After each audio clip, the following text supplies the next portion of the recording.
hard at getting sponsorships, and I moved to the US in 2008 and in 2007 8, and then I was there for about 5.5 6 years, and I trained as an athlete. I got myself to a level that I could become a national level athlete, so I would come back to India. I was part of the national camp in India, like ma'am said, and I then became even better that I could be part of professional teams in this place called Eugene, Oregon. Now Eugene is known as Tracktown, USA. This is the hub for middle and long distance running in the world. The best runners get access to those facilities. Best runners can apply and get be part of that. So I was part of that setup. So I was there and I trained hard, and I really wanted to be part of the 2012 Olympics, and I was getting faster and I was getting better. I was a national level athlete in India. Everything was working very well for me. But then again, I was still not being able to make that mark. You know, there's a difference between being a national level athlete and then going on to the Olympics and then representing your country. I had my injuries and all of that. And then one fine day when I was at the national camp in Bangalore in India, and when I would come back from the US, I used to have this inflatable ice bath. And this ice bath, what you do is after you have a hard session, you get into the water, it's full of ice, and all your injuries and all your swelling and all your issues that you've had with your training, it all goes away because it numbs that area and it takes out your swelling. And it's really hi-fi because it has, temperature control, and it's expensive and all of those things. And I got that with me, and I got them to the national camp, and I was using that. Now, when I was in my hostel room using that, across the window, at the medical facility, outside the medical facility, I saw the national champion, the best athlete in my distance, the best. I mean, and he was far better than me. And he was holding a slab of ice, like a silly, like a slab of ice, and he was putting on it on his leg after the session. And I felt so guilty. I felt so guilty and I felt so bad. Like I'm thinking about right now, I'm getting goosebumps thinking. I remember that moment so clearly. I said that, oh my God, yaar, ye ladka, he is so much better than me. He is better than me, Karan. He's much better than you. He is so much better than you. And look at him. He should be sitting in this ice bath and I should be sitting there. He deserves this facility that you're getting. You bought this. He can barely even buy that little slab of ice, which costs barely $10. He needs this. You need to be there. It's shameful, Karan. And I kept telling myself this. But then again, I was selfish as an athlete. I'm thinking about myself because I have to make my career. I have to make my life, And then it got me thinking, and I thought even harder. And I said that, okay, you know what? No. Karan, think about yourself. Let him be. He has his own life. He has his own job. You have to make your career. I went back to the US. And this was in 2011 when I was at the camp. And then again, 1 year I trained, I got even better. I was in the US. Two of the best Indian athletes, they are Arjuna awardees. Arjuna Award is, if some of you don't know, it's the best award in India for sports people. They're two close friends of mine. They were Arjuna awardees. They won Asian Games gold medals. These two girls came to Eugene, where I was living, and they competed in the best event in the world for the 10K, for the 10,000 meters on the track. When they came there, I was really excited, and they're the best, right? I was just a national level athlete, a mediocre athlete, I would call myself. These guys are the best. They came to Eugene, they competed against the best, and they lost. And not only did they lose, because losing is fine, right? We're competing, somebody has to lose. They got overlapped. What means is that when they are running, the other guys have already covered them and overlapped them, the other girls. So that for me was a big hit. And I said that again, my God, these are the best girls in India. They're the best athletes. They can't compete against these Ugandans, Kenyans, Americans, Australians. What the hell are you going to compete? How are you going to compete? It's not going to happen, Karan. Get real. And I really started thinking, and I remember driving back home that night in Eugene, and I had tears rolling down, and I wrote down the term Indian Track Club. It was almost like I simulated the Oregon Track Club, which is the biggest running club in the world where I was living. And that's really done well over the last 20, 30 years. So I wrote down something called Indian Track Club, and I said that when I retire after 10 years, I'm going to live in the US for 10 years. And I'm going to come back, earn my money, come back, and I'm going to start the Indian Track Club version, the Oregon Track Club version in India. Got back home. Next morning, I woke up and I said, no way, this cannot happen.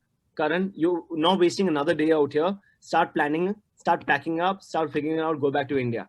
Then I moved back to India with a whole mission in my head in 2013, after about 6-8 months, saying that, okay, I'm going to come to India and I'm going to start up a club. And then I started the Indian Track Club, which is still running in Delhi. And there I wanted to just show people the passion of running, just get to the ground, the culture of running. People who really want to be serious about running, there is a career you can make out of it, or run for India, which is such a cool thing, which is such an amazing thing to do. And I started training kids there, it started doing really well. But in 2015, after 2 years of doing good work in Delhi, I started understanding that in Delhi, it is not the best environment to conducively train athletes for the Olympics. That if I want to commit my life and my career, I need the right raw material, and not only with the right talent, I need a nicer and more conducive environment for athletics, which means that I might have to get out of the city. I might have to stay in a more disciplined and a more conservative environment where focus is key. Lifestyle is key. So I planned that whole thing out. I started scouting, and then we started the Indian Track Foundation. Now, in Indian Track Foundation, what we do is we recruit specific gene belt tribal Adivasi kids. Not just Adivasi kids, but we recruit kids who are from such backward areas, such humble backgrounds, that they've never been averse to the outside world.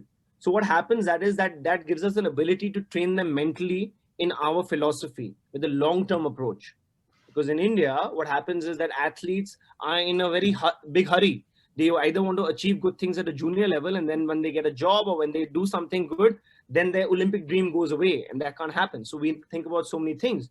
Then I planned this whole thing out, and I decided to move to Ooty. Ooty is this small little city in Tamil Nadu. It's up in the mountains. So we live in the mountains. It's at high altitude. So what happens is there's something called red blood cell count. When you live in the mountains, your red blood cell count increases. So your lung capacity increases, so you can run faster over a longer distance.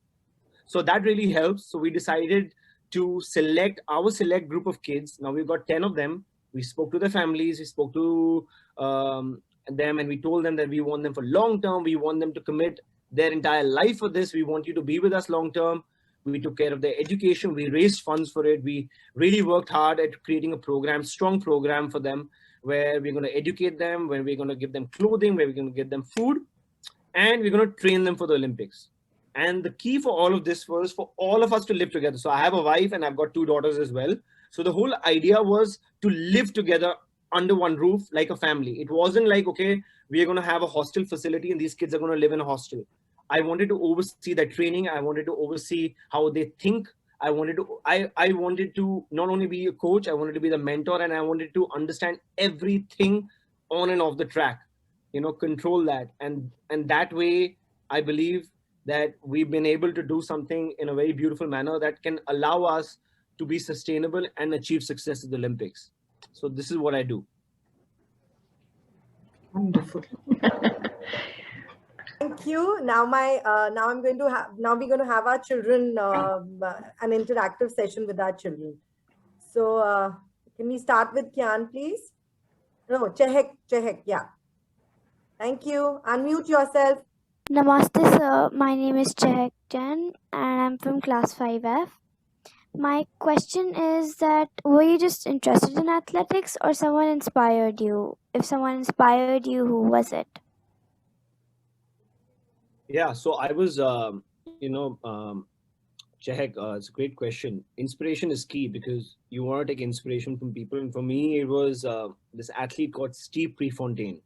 Now, Steve Prefontaine, if you Google him, you'll be able to kind of get more information. But in short, he was an American distance runner, and he had an amazing personality. He had all the distance records, and he had one leg shorter than the other. And even with all those disabilities, and he was a little bit of a stocky runner. He could break records, and he had a lot of self-confidence about him, and he had long hair, and he looked really cool. So he was very inspirational because I wanted to be like him. I wanted to run like him. I felt like I wanted to be the Steve Prefontaine of India, but unfortunately I couldn't. But that was my inspiration. Thank you, sir.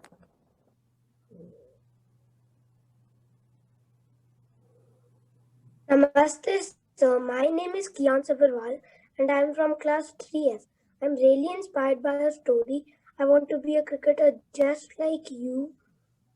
But I have a lot of studies to do, so how can I manage both of the things at the same time? to make my mom and my teacher happy?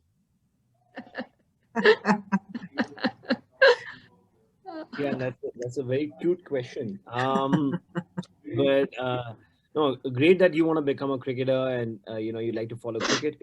What I would say is that you're really young right now. So I what I would say is don't think so much. I mean, it's you can just balance both. Just work hard at your studies and at the same time take out time to play. And like I said at the start, Kian, if you are gonna work hard, like if you really work hard with your studies and your sport, which is cricket, I'm sure your parents and your teachers, everybody will be happy. But if you don't work hard and if you muck around with your time and if you waste time, I'm sure people will have some questions to ask you. So don't give anybody an option to even question you. Work so hard that everybody has to say yes. Yeah, go and play, go and run. You should be able to work hard.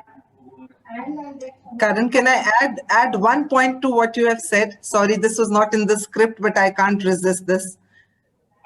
Absolutely. Kian, I also wanted to say that you don't have to make your teacher and your mom happy. You have to make yourself happy.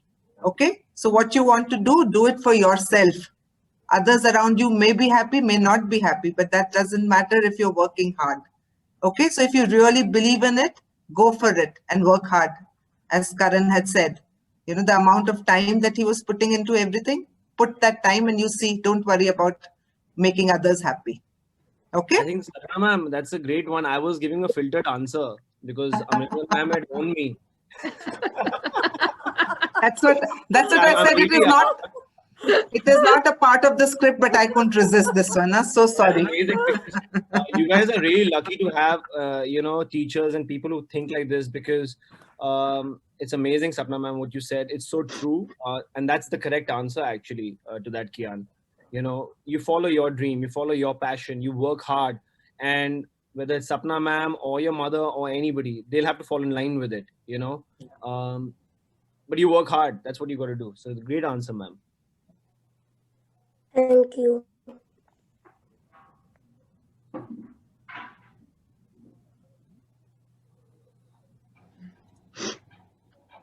Next,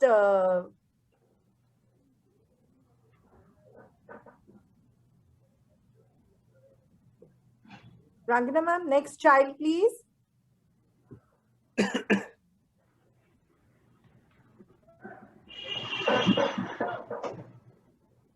Namaste sir, my name is Sadak Singh Rao from class 3E and my question is, what did you feel apart from pain when you got injured? Sorry, Sadak, I didn't get your question. So, what did you feel apart from pain when you got injured in both of the knees? Okay, that's another great question. I felt frustrated. Apart from the pain that comes physically, I felt like, why can I not go to the ground and play like other kids? Or why did this have to happen to me? Why did God do this to me? Why did the world do this to me? I shouldn't be in this place. Everybody else is playing. I'm too young to get this serious injury. Why? So I was very upset, frustrated. And looking back now, it was kind of foolish because I'm much older now. But at that time, you're a kid. So I was very, very frustrated, very frustrated. But in hindsight, it was the best thing that happened to me because had those things not happened to me, I wouldn't be where I am today. So it had to happen. Thank you.